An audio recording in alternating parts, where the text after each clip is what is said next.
कलयुग में कुछ चीज़ें ऐसी हैं जो बहुत प्रसिद्ध और प्रमाणिक हैं। यह इस युग में भी द्वापर, त्रेता और यहाँ तक कि सतयुग के भाव का आभास कराती हैं।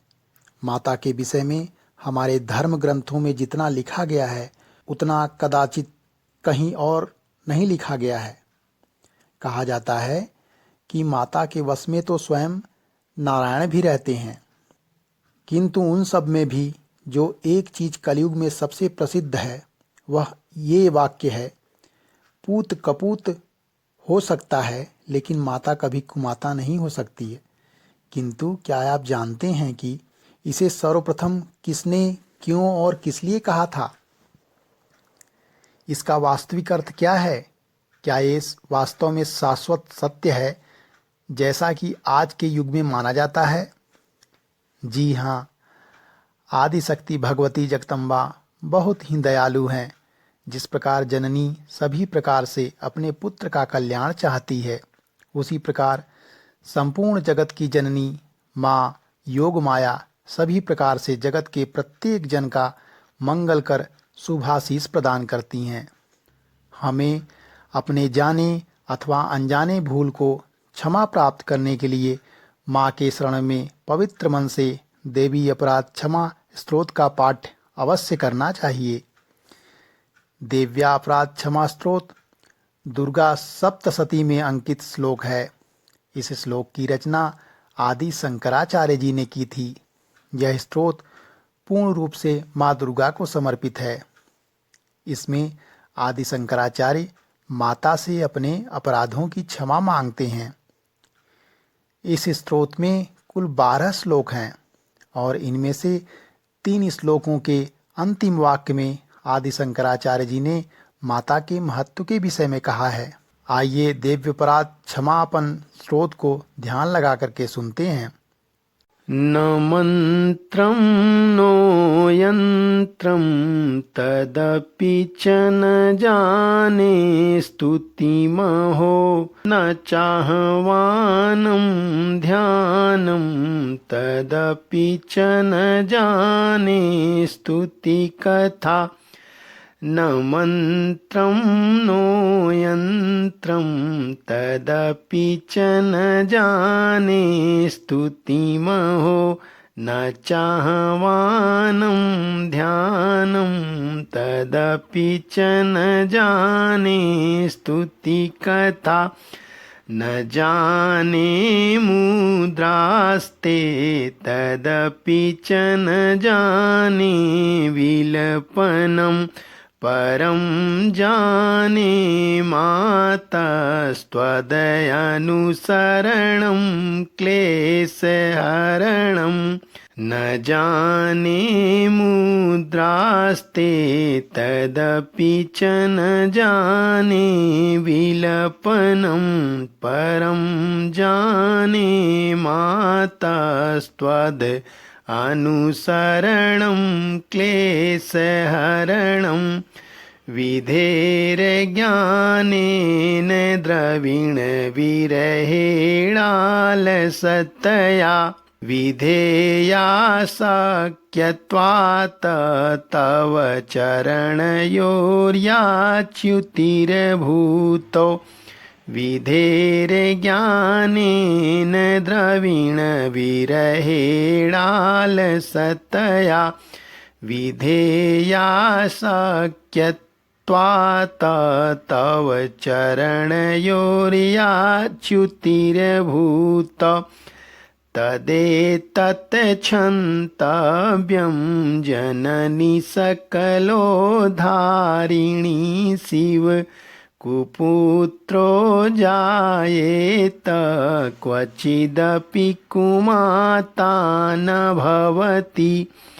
तदेतत् क्षन्तव्यं जननि सकलोद्धारिणी शिव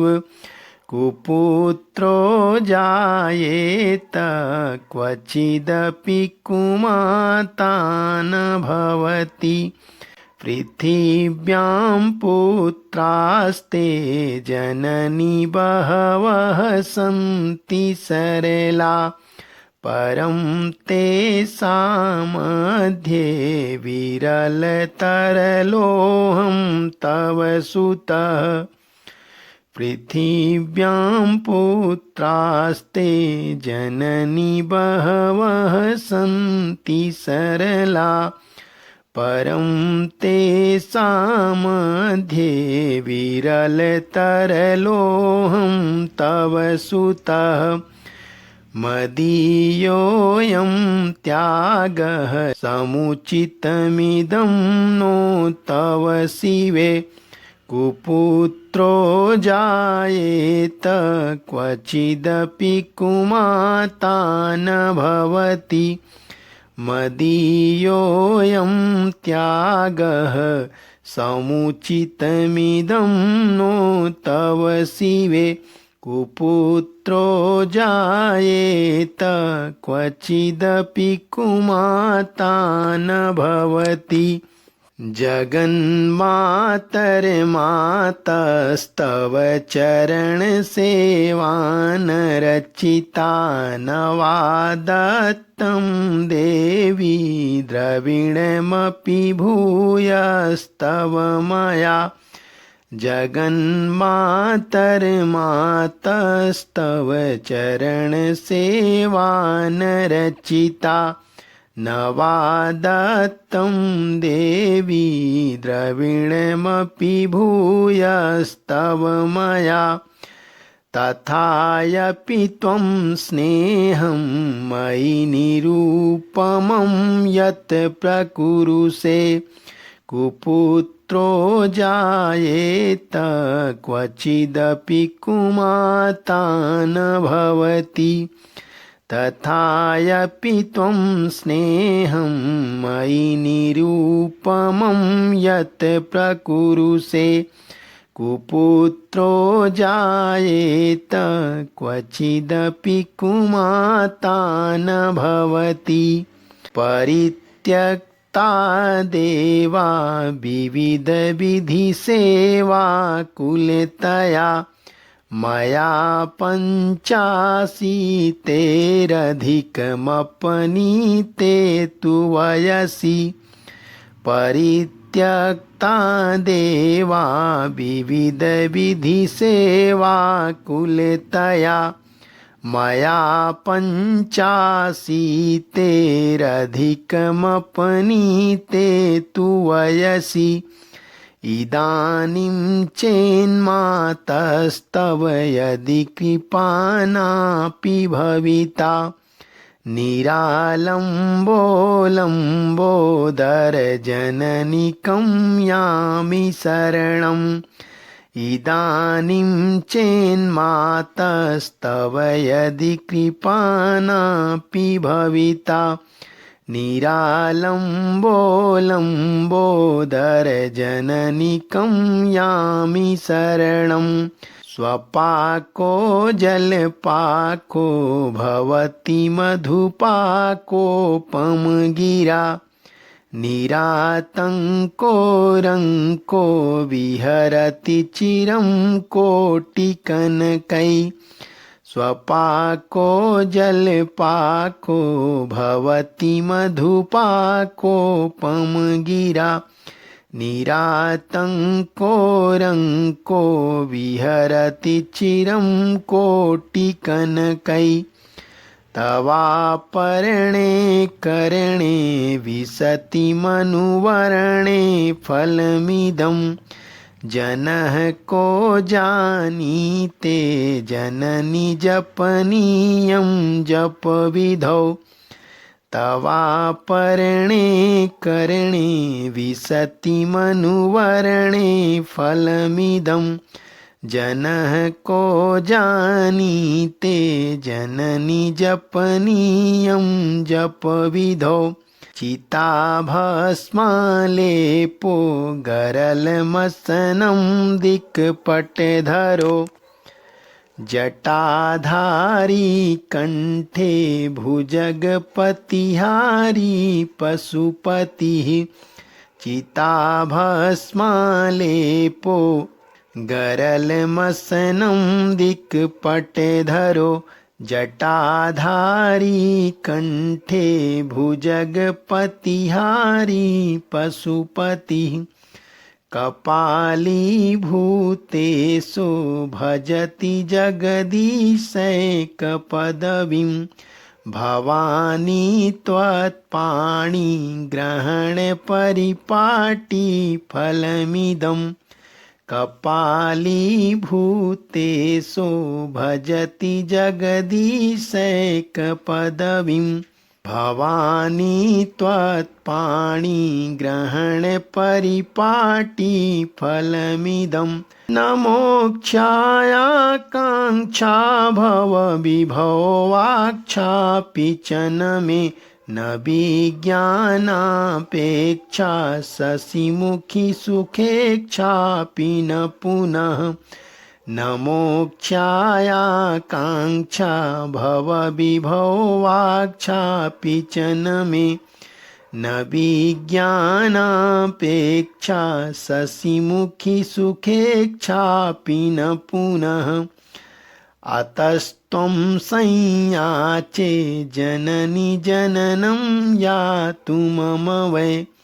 मृडानि रुद्राणि शिव शिव भवानीति जपतः अतस्त्वं संयाचे जननि जननं यातु मम वै मृडानि रुद्राणि शिव शिव भवानीति जपतः नाराधितासि विधिनां विविधोपचारै किं रुक्षचिन्तनपरैर्न कृतं वचोभिः श्यामे त्वमेव यदि किञ्चन मय्यनाथे धत्यै कृपामुचितमम्बं परं तवैव आपत्सुमग्नं स्मरणं त्वदीयं करोमि दुर्गे कर्णवेशी नैतच्छठत्वं मम भावयेथा क्षुधातृषार्ता जननीं स्मरन्तीं जगदम्ब विचित्रमत्र किं परिपूर्णा करुणास्ति चेन्मयि अपराधं परम्परावृतं न हि माता समुपेक्षते सुतं मत्समः पातकी नास्ति पापघ्नि त्वत्समा नहि एवं ज्ञात्वा महादेवी यथा योग्यं तथा कुरु मत्समं पातकी नास्ति पापघ्नि त्वत्समा नहि एवं ज्ञात्वा महादेवी यथा योग्यं तथा कुरु इति देव्यपराध क्षमापं स्तोत्रं संपूर्णम्। जय माता दी। हे महादेवी, मेरे समान कोई पातकी अर्थात पाप करने वाला नहीं है और न ही तुम्हारे समान कोई पाप हारिणी है। ऐसा जानकर के हे माता जो उचित पड़े वहीं करिए। देवी अपराध क्षमा स्तोत्र का नियमित रूप से पाठ करने से जातक के अनजाने में हुए पाप नष्ट हो जाते हैं और मन में सात्विक और शुद्ध विचार का समावेश होता है। नवरात्रि में माता आप सभी का मंगल करें। जय माता दी।